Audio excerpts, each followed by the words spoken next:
முன்னேவியாக மொழிந்த மொழி மாறாமல் என்னை அந்த பூமியிலே இப்போ பீரவி செய்யும் செந்தமிழ் சேர்மாயன் சிவனாரையும் பணிந்து எந்தனுக்கு ஏற்ற ஈரஞ்சாயிரம் அடவை கன்னியராய் எந்தனுக்கு கவரியிட நீர்வடையும் பன்னீர் குணம்போல் பைம்பொன்னிறத்தக்கவராய் ஆயர் குலத்தில் அநேக மடவாரை உபாயமுற வாடியிருக்க படைப்பீர்காணீஸ்வரரே உறுப்பிணியாய் லட்சுமியை உலகில் பீரவி செய்யும் கரும்பினிய தெய்வ கைலாசமணியே சத்தபிலமுள்ள தத்துவத்தார் தந்த தங்களையும் மெத்தவரம் பெற்ற மிகு அசுரர் தங்களையும் எல்லோரையும் இப்பிறவி இதிலே வதைத்திடவே அல்லோரையும் பிறவி ஆக்கி வையும் என்றுரைத்தார் எந்தனுக்கு நல்ல ஏற்ற கீழை போலே விந்து வழிகுலம் போல் மிகு வாய்வடையும் என்றார். இப்படியே மாயன் இசைய அந்த ஈஸ்வரரும் அப்படியே பிறவி அமைக்க துணிந்தனராம். தொழிந்தாரே மாயன் தொகுத்ததெல்லாம் ஆராய்ந்து அணிந்தார மார்வன் வகைபடியே செய்யலுற்றார். தெய்வகியாள் வயிற்றில் திருமால் வீரந்திடவே ஐவர்க்கு உறுதியிட அச்சுதரும் தோன்றுவாராம். கலக்கமுடன் விலங்கில் கவிழ்ந்திருந்த மதுவுட மலக்கமது தீர மாயோன் மலரோன் பீரக்கலுற்றார். ஐவர்க்கு உபகாரம் அன்பாக செய்திடவே தெய்வகிக்கும் ரோகிணிக்கும் சிவகதிகள் இவதற்கும் கஞ்சனுட வலிமை கட்டழிந்து கொள்வதற்கும் விஞ்சை வரம் பெற்று வீறு செய்யும் பேர்களையும் சத்தபீலமுள்ள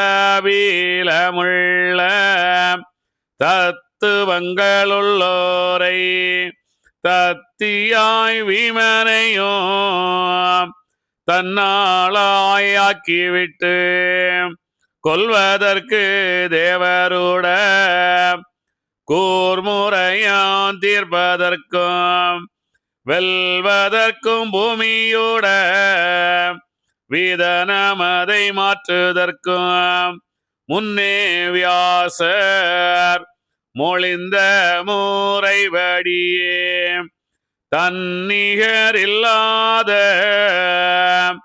தையல் தெய்வகி வயிற்றில் பிறக்கிறார் என்று பெரியோர்கள் கொண்டாட இறைக்கிறார் வல்லாதார் என்று மிக கொண்டாட முன்பற்ற பிள்ளை முழுதும் அவன் கொன்றதினால் வன்பற்ற மாது மங்கை அந்த தெய்வகியும் மெத்த மயங்கி முன்னம் வீதி தன்னை நொந்து கர்த்தன் செயலோ கரிய மால் தன் செயலோ என்ற அந்த கண்ணி இருவேரும் தான் புலம்பி விண்டு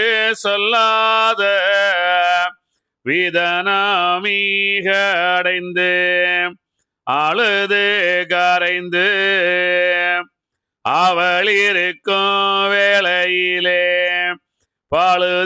பழுதில்லாயன் பாவை வயிற்றிலுற்றார் பகவதியும் அங்கே பாவை யசோதை வயிற்றில் சுகபதியும் அங்கே தோன்றினள் காணம்மானே மாயனந்த தேவகியாள் வயிற்றிலுற்றதவ்வளவில் தேசமெல்லாம் நன்றாய் செழித்தது காணம்மானே கர்ப்பமுற்று தெய்வகியாள்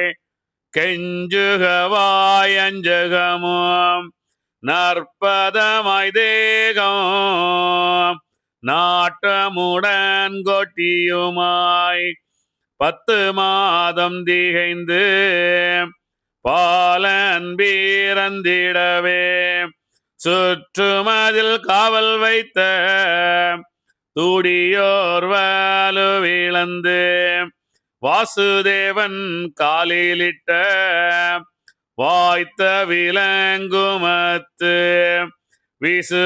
விசுவாசமாதருட விலங்குமது தானுமத்து தாழ்ந்திறந்து நேரம் தான் விடியும் முன்னாக கண்டாளே தெய்வகியும் கனத்த மதலைதனை கொண்டாடி தான் எடுத்து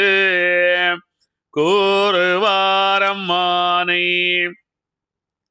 கண்ணனோ சிவகனோ கரிய முகில் மாயவனோ வண்ணனோ தெய்வேந்திரனோ மறையவனோ துயவனோ ஐயோ முன்பற்ற அதிக மதலை எல்லாம் மெய்யோதான் இம்மதலைக்கு ஒவ்வாது மேதினியே என்று பீரியமுற்று ஏற்ற மதலைதனை அன்று கொடுத்து அனுப்பினாளையோதையிடம் கொண்டு வாசுதேவன் அயோதை கோடிலேகி கண்டு அயோதை கன்னி எங்கே பெற்றிருந்த பெண்மதலை தன்னை பூராயமாயெடுத்து ஆண்மதலை தன்னை அயோதையிடமிருத்தி வந்து வாசுதேவன் மங்கை கையில் தான் கொடுத்து புத்தி மிக நொந்து போயிருந்தானம்மானை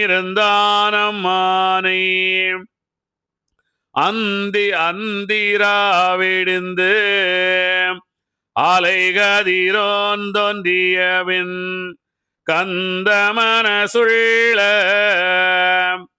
கஞ்சன வந்தனுக்கு ஒற்றனாய் தூதன் ஒருவன் மிக ஓடி பெற்றாளுந்தங்கை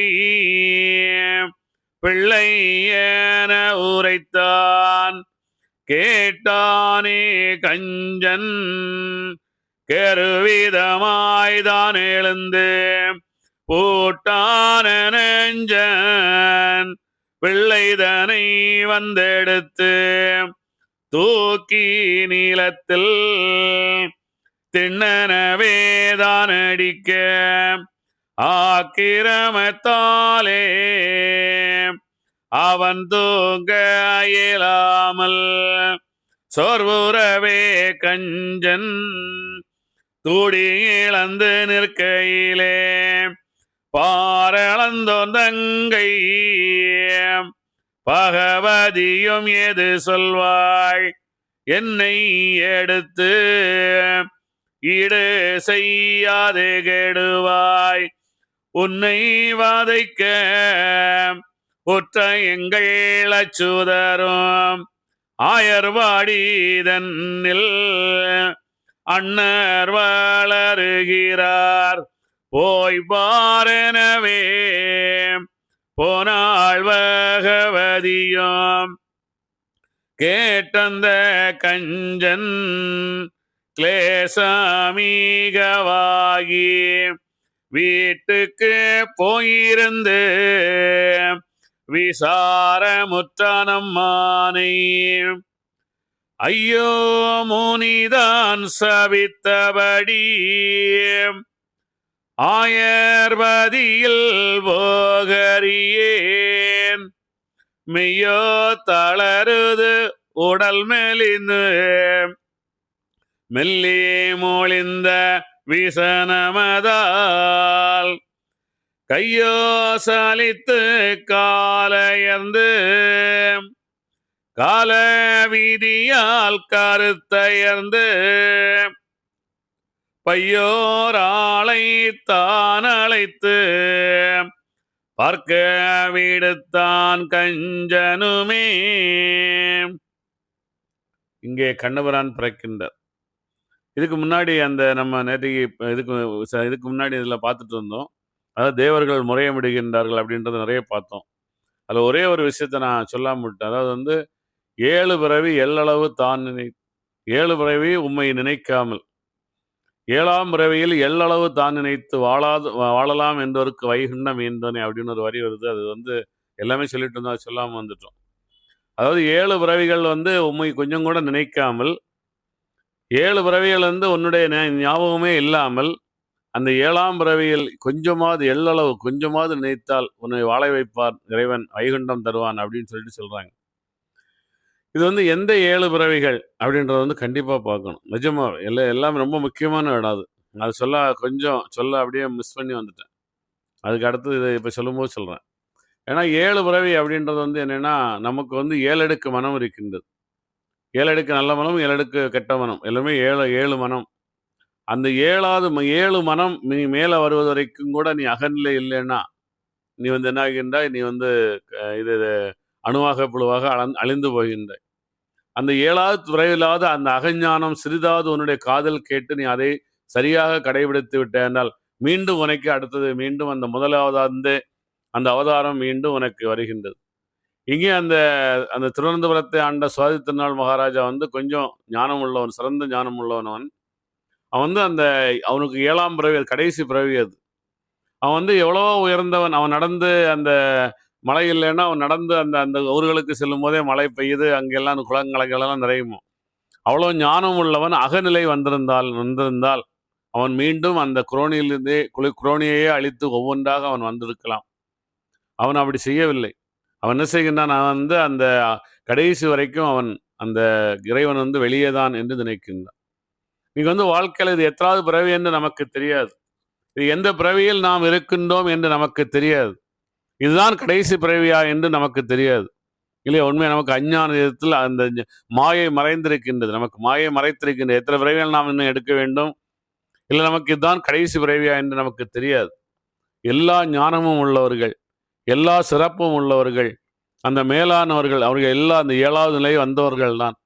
அவர்களெல்லாம் அகநிலைக்கு கண்டிப்பாக வர வேண்டும். அகநிலைக்கு வரவில்லை என்றால் அவர்கள் அதத்துடன் அவர்கள் அந்த நரகம் என்ற அந்த இதுக்குள்ளால விழுறாங்க. இன்னைக்கு பெரிய நிலையில் இருக்கிறவங்க, அந்த சிறப்பாக இருக்கிறவங்க எல்லாம் பார்த்தீங்கன்னா அந்த நிலை வந்தவங்க தான். அவங்க அந்த அந்த அந்த இறைவனை தன்னுடைய அகத்தில் எல்லா உயிர்களும் இறைவன், நானும் இறைவன் என்ற எண்ணம் அவர்களுக்கு இல்லாமல் இருந்தால் அவர்கள் அழிகின்றார்கள். அந்த கடைசி நிலையிலாவது அவன் அகநிலைக்கு வந்து விட்டான் என்றால் அவனுக்கு மீண்டும் அந்த பிறவி தரப்படுகின்றது. இதான் வாழ்க்கை, தான் சத்தியம். அதெல்லாம் வந்து நாம் எந்த நிலையில் இருக்கின்றோம், எந்த அவதாரத்தை எந்த இதில் இருக்கின்றோம் அப்படின்னு நம்ம வந்து இதுதான் நமக்கு 7வது பிறவி என்ற எண்ணத்திலேயே நாம் என்ன செய்ய வேண்டும், அகநிலைக்கு நாம் வந்துவிட வேண்டும். ரொம்ப முக்கியமானது இங்கே கண்ணபிரான் பிறக்க இருக்கின்றார். அதாவது வந்து அங்கே சிவபெருமானிடம் சொல்லுகின்றார் பகவான், அந்த முன்னே வியாகர் மொழிந்த மொழியெல்லாம் அந்த பூமியில இப்ப என்னை பிறவி செய்யும் அப்படின்னு சொல்லிட்டு சிவபெருமானிடம் சொல்லுகின்றார். என்னுடன் என்ன செய்கின்றார், அந்த ஈரஞ்சோராயிரம் மடவை, அதாவது அந்த நிறைய பெண்களை பிறவி செய்யுங்கள். அந்த என்னை அதாவது என்னன்னா, என்னை அடைய வேண்டும் என்ற பெண்கள் அப்படின்னு நீங்க நினைச்ச உடனே, என்னடா கண்ணபிரான் எவ்வளவு பெண்கள் கூட அங்கே ராசலீலை புரிகின்றார், இவ்வளவு பெண்களை அவர் திருமணம் செய்கின்றார். சிசுபாலனை அங்கிருந்து கொண்டு வரும்போது 11,000 பெண்கள் அவர்களுடன் வருகின்றார்கள். இப்படியெல்லாம் நம்ம நிறைய படிக்கிறோம். அங்கே கண்ணபிரான் அதாவது வந்து இது அதாவது ஒரு பெண்ணை தவிர வேற யாரையும் மனதால் தொடவில்லை அப்படின்றத நம்ம படிக்கிறோம். இங்கே வந்து என்ன செய்கின்றோம், இந்த கண்ணபிரான் வந்து பல பெண்களை திருமணம் செய்து கொள்ளுகின்றார். நமக்கு வந்து ஒரு காதல ஒருத்தர் மணி கட்டிட்டு இருப்பாங்க. அது என்னன்னா, அவருக்கு வந்து கண்ணனை பார்த்தாலே பிடிக்காது. கண்ணன்ற பேரே அவருக்கு தெரியாது. அதனால கண்ணன்ற பேரை சொன்னாலே அவருக்கு அப்படியே கஷ்டமாயிரும். ஏன்னா அவர் வந்து நிறைய பெண்களை திருமணம் செய்தவர் அப்படின்னு சொல்லிட்டு அந்த அந்த எண்ணம் அவருக்கு. அதனால காதுல ஒரு மணி கட்டியிருப்பார். கண்ணன்ற பேரே காதுல விழக்கூடாதுன்னு. அது என்ன உண்மை அப்படின்றது அவருக்கு தெரியல. ஏன்னா அங்கே வந்து ஒழுக்கமாக தர்மம் அந்த அந்த இந்த இந்த வாழ்வுக்கு உதாரணகர்த்தாவாக அங்கே தசரதனுக்கு நிறைய மனைவிகள் இருந்தாங்க. அந்த ராமருக்கு வந்து ஒரு மனைவி தான். அவர் வந்து அந்த வேற எந்த ஒரு பெண்ணையும் அவர் வந்து மனதால் கூட தொடரல. அப்படி வாழ்ந்தார் ராமபிரான். ஆனால் அதே அவருடைய அடுத்த பரிணாமம், அடுத்த மேல்நிலை வந்து இங்கே என்னாக பிறக்கின்றார், கண்ணனாக பிறக்கின்றார். கண்ணன் என்ன செய்கிறார், இவ்வளவு மடவாரை எனக்காக நீங்கள் படையுங்கள் என்று சொல்லுகின்றார் அங்கே சிவபெருமானிடம். இது என்ன காரணம், அங்கே வந்து ஏகபத்தினி விரதனாக இருந்த கண்ணன் ஏன் இங்கு இவ்வளவு பேரை திருமணம் இவ்வளவு பேருடன் அந்த இருக்கின்றார் அப்படின்னா, அங்கே அவர் தவம் ஏற்றி விட்டார். அவர் வந்து நானும் பிற உயிர்களும் வேறானவர்கள் அல்ல அப்படின்றத வந்து அவர் அங்கே உணர்ந்து கொள்கின்றார். அவர் வந்து தன்னை உணர்ந்து விட்டார். அவர் இறைவனாக வந்து விட்டார். இறைவன் அப்படின்றது யாருன்னா அதாவது வந்து ஆணும் இல்லாமல் பெண்ணும் இல்லாதவன் தான் இறைவன். எல்லாருமே நீங்க ஞானியாக போறவங்க எல்லாருமே அப்படிதான். ஆணும் இல்லாமல் பெண். அவங்களுக்கு வந்து அந்த பெண் ஆண் என்ற வேறுபாடு இருக்கவே இருக்காது. எல்லாருமே ஒரே நிலையில் இருக்கின்றார்கள் அப்படின்றதான் அந்த அவர்களுக்கு எண்ணம். அதில் என்ன செய்கின்றார், அந்த எல்லோருமே என்னை அடைபவர்கள் எல்லோருமே என்னிடம் பக்தி செலுத்துவதற்காக, என்னுடன் வருவதற்காக அவர்கள் வந்து அது எல்லாரையுமே பிறவி செய்யுங்கள் என்று சொல்லுகின்றார். நீங்க வந்து பார்த்தீங்கன்னா இந்த வியாசர் சொல்லார், இந்த உலகத்திலேயே பிரம்மச்சாரி முழுமையான பிரம்மச்சாரி யாருன்னா கண்ணபிரான் அப்படின்னு சொல்லுவார். ஏன் கண்ணபிரானை பிரம்மச்சாரி என்று சொல்ல முடியும்? எவ்வளவோ ஆயிரம் பெண்களை திருமணம் செய்த கண்ணபிரான் வந்து பிரம்மச்சாரியா? வியாசர் சொல்லுகின்றார், உண்மையான பிரம்மச்சாரி கண்ணன் தான். ஏனென்றால் அவர் உள்ளத்தால் உள்ளுக்குள் கொண்டு செல்லவே இல்லை யாரையுமே. உள்ளுக்குள் கொண்டு செல்லவில்லை என்றால் அவர் வந்து எல்லோரும் என்னவாக பார்க்கின்றார், தன்னுடைய அந்த அந்த அது வந்து நண்பர்களாகத்தான் பார்க்கின்றார். வந்து ரொம்ப முக்கியமான ஒரு விஷயம். இன்னைக்கு வந்து நண்பர் அப்படின்றதுக்கு தான் அங்கே துணை ஐயா வைகுண்ட நமக்கு துணையாக நண்பனாக இருக்கின்றார். அப்படிதான் அந்த அர்ஜுனனுக்கு துணையாக நண்பனாக இருப்பார். அப்படி இங்கே வந்து இவர்களை அனைவரையும் படையுங்கள் அப்படின்னு சொல்லிட்டு என்ன சொல்லுகின்றார், அந்த கூட அந்த தங்கை, அதாவது வந்து இந்த அதாவது சக்தியாகிய உடலை, சக்தி தான் இந்த பூமாதேவியாகிய அந்த பூமியை, அந்த அம்மாவை என்ன செய்கின்றார், அந்த யசோதை வயிற்றில் பிரவேசி வைக்கின்றார். இங்கே தேவகி வைக்கு கண்ணபிரான் கருவுறுகின்றார். கண்ணபிரான் பிறக்கும்போது எத்தனை சவால்களுடன் அவர் பிறக்கின்றார். அது ரொம்ப முக்கியமான ஒரு விஷயம். எத்தனை சவால்கள் அவருக்கு இருக்கின்றது. அவருடைய 7 அண்ணன்களை கொண்டவன் கம்சன். அவருடன் பிறந்த 7 பேரையும் அவன் கொண்டு விட்டான். தந்தையும் தாயையும் கொடுமை செய்து அங்கே அவன் சிறையில் அடைத்திருக்கின்றான். ஒரு தந்தையும் தாயையும் எவ்வளவு ஒரு கஷ்டமா இருக்கு. ஒரு தந்தை என்னை பெற்றெடுத்த தாயை சிறையில் அடைத்திருக்கின்றான், என்னை பெற்றெடுத்த தந்தையை சிறையில் அடைத்திருக்கின்றான். அப்போ அவனுக்கு எவ்வளவு கோபம் வரும். அந்த கோபத்தால் அந்த கண்ணபிரான் அங்கே பிறக்கின்றார், கோபத்துடன் பிறக்கின்றார். அதுதான் பிறந்த உடனே அவர் என்ன செய்கின்றார், தாயுடன் கொஞ்சம் முடிஞ்சதா, அந்த பெற்ற தாயுடன் அவர் பால் குடிக்க முடிஞ்சதா? இல்லையே. இன்னொரு தாயின் பாலை குடித்து வளர்கின்றார். கண்ணனை போல் இந்த உலகத்தில் கஷ்டப்பட்டவர்கள் வேறு யாருமே கிடையாது. அங்கே செல்லுகின்றார். சின்ன வயதிலேயே அவருக்கு எவ்வளவு பிரச்சனைகள் இருக்கின்றது. அங்கே அந்த கஞ்சன் உடனே வந்து அவர் பிறந்த உடனேயே அங்கே அந்த சிறை கதவு திறக்கின்றது. வசுதேவன் விலங்கில் இட்ட காலெல்லாம் இந்த விலங்கெல்லாம் கால் கைகளில் இட்ட விலங்கெல்லாம் வருகின்றது அப்படின்னு சொல்றாங்க. இது எப்படி நிகழும்? இது நிகழுமா? நம்ம இதை நிறைய விஷயங்கள் நம்ம கண்டிப்பாக பார்க்கணும். நம்ம இதுக்கு முன்னாடி பல டைம் நம்ம பார்த்துட்டு தான் வந்திருப்போம். என்ன அப்படின்னா, அங்கேயே ஒரு கொஞ்ச நாளைக்கு முன்னாடி நடந்த ஒரு நிகழ்வு. ஒரு ஒரு தாய் ஒரு ஒரு காரை நிறுத்துகின்றாள். அப்போ அவர்கள் வந்துட்டு இருக்கிறாங்க, காரில் வந்துட்டு இருக்கிறாங்க. அந்த கார் கொஞ்ச நாளைக்கு முன்னாடி நடந்த ஒரு நிகழ்ச்சி இது. அந்த காரை நிறுத்துகின்றால் அந்த கார் அவங்க ஸ்பீடாக வந்துட்டு இருக்கிறாங்க. அந்த பெண் காரை நிறுத்தினோடனே அவங்க சடனாக அப்படியே பிரேக் அடித்து நிற்கிற இடத்துல அங்கே ஒரு ஆக்சிடென்ட் ஆயிருக்கு. ஆக்சிடென்ட் ஆனால் அந்த ஒரு கார் ஆக்சிடென்ட் ஆகி கிடக்குது. அந்த காரில் இருந்து இங்கே கை காமிச்சு நிறுத்தி அந்த பெண் அங்கே செத்து கிடக்கின்றாள். இல்லை உண்மை, அந்த பெண் அங்கே செத்து கிடக்கின்றாள். அவள் அருகில் ஒரு குழந்தை அழுது கொண்டிருக்கின்றது. அந்த குழந்தையை காப்பதற்காக அவள் என்ன செய்கிறாள்? செத்ததுக்கு அப்புறம் அங்கே சடமெடுத்து வந்திருக்கின்றாள். இதெல்லாம் நம்ம வாழ்க்கையில் எல்லாருக்குமே நிறைய நிகழும். இதெல்லாம் அதிசயம் தன்னாலே நிகழ்வது. அங்கே அந்த கண்ணபிரான் என்ன செய்கின்றார்? அவர் பிறக்கும் போதே முழு விழிப்புணர்வு பிறந்ததால் அங்கேயே அந்த தந்தையினுடைய அந்த விலங்கெல்லாம் அருகின்றது. தாயினுடைய விலங்கும் அருகின்றது. அங்கே அந்த சிறை கதவுகளெல்லாம் திறக்கின்றது. அவர் கொண்டு அங்கே அந்த பிருந்தாவனத்துக்கு கொண்டு செல்வதுவரை அவர் முழு விழிப்புணர்வுடன் இருக்கின்றார். அங்கே கொண்டு சென்று இந்த கண்ணபிரானை அங்கே விட்டுட்டு அங்கே அந்த பெண் குழந்தையை எடுத்துட்டு வருவது வரைக்கும் அந்த அவர் விழிப்புணர்வுடையே பார்த்து கொண்டிருக்கின்றார் நடப்பதை. அங்கே அவர் வருகின்றார். இங்கே சிறை கதவுகள் மூடுகின்றன. குழந்தை அழுகின்றது. அங்கே கம்சன் வருகின்றான். அந்த குழந்தையை எடுத்து காலை பிடித்து அடிக்கின்றான். அவள் மேலே சென்று, நான் என்னுடைய அண்ணர் அங்கே வளர்கின்றார், நான் சக்தி, என்னை நீ கொல்ல முடியுமா அப்படின்னு சொல்லிட்டு அவர் போய் எடுகின்றாள். உன்னை கொல்வதற்காக என்னுடைய அண்ணன் அங்கே வளர்ந்து கொண்டிருக்கின்றான். இந்த கம்சன் அங்கே செல்ல முடியாது அப்படின்னு நினைக்கின்றான்.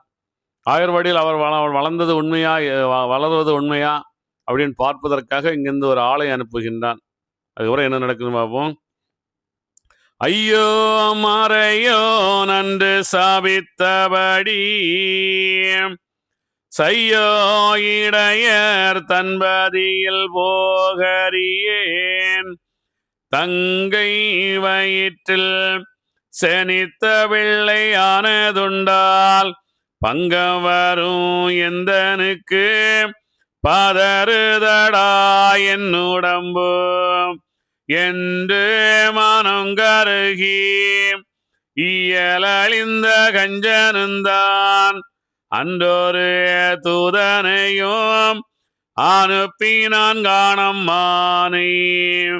வாராய் நீ தூதா மற்றோரறியாமல்,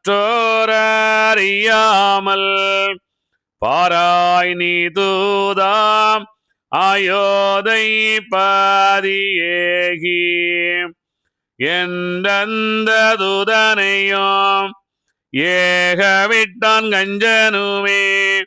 நன்று நன்று என்று நடந்தானே தூதனுந்தான், தூதன் மிக நடந்து தோகையாது அயோதை மனையில் புகுந்தந்த பிள்ளை போர்த்தொட்டிலே கிடக்க கண்டந்த தூதன் கஞ்சனுக்கு நஞ்சனவே விண்டு வரையாமல் விரைவாக போயினனே.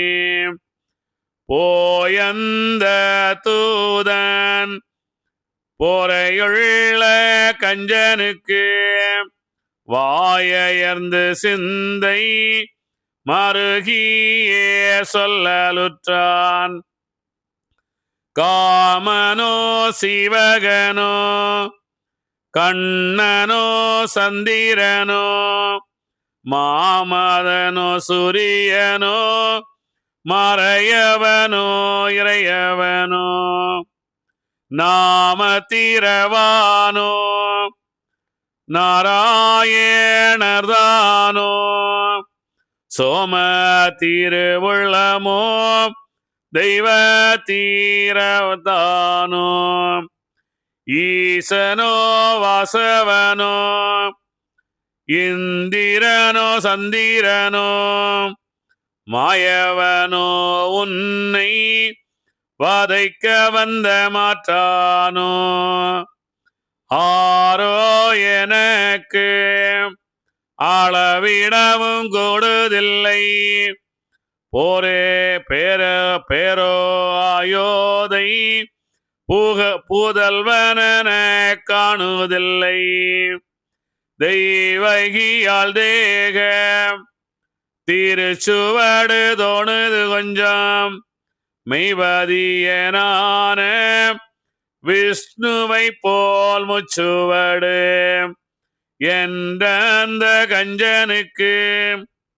இத்தூதன் சொல்லிடவே அன்று அவன் கேட்டு அயர்ந்திருந்தானம்மானே என் செய்வோம் என்று இருக்கும் அந்த நாளையிலே முன் செறியும் போத மூரிதனை எவியவன் கொல்லவே விட்டான் குழந்தைதானே அம்மானே வல்லவிலமுள்ள மாபூதாவட்ட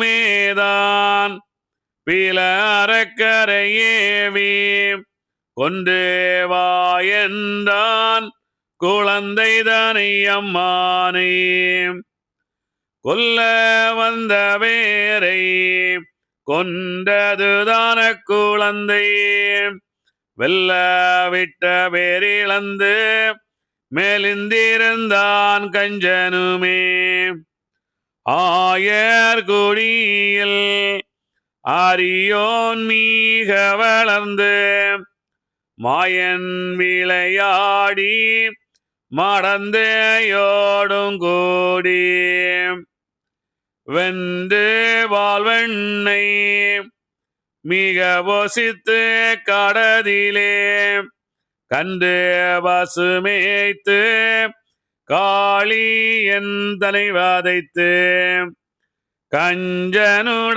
கஞ்சனுடையவளினால் காட்டில் வந்த சுரரையும் துஞ்சிவிட கொன்று தோலைத்தனன் காணம்மானை ஆயருக்கு வந்த ஆபத்து அத்தனையும் போயகற்றி நந்தன் பிள்ளை எனவே வளர்ந்தார் மது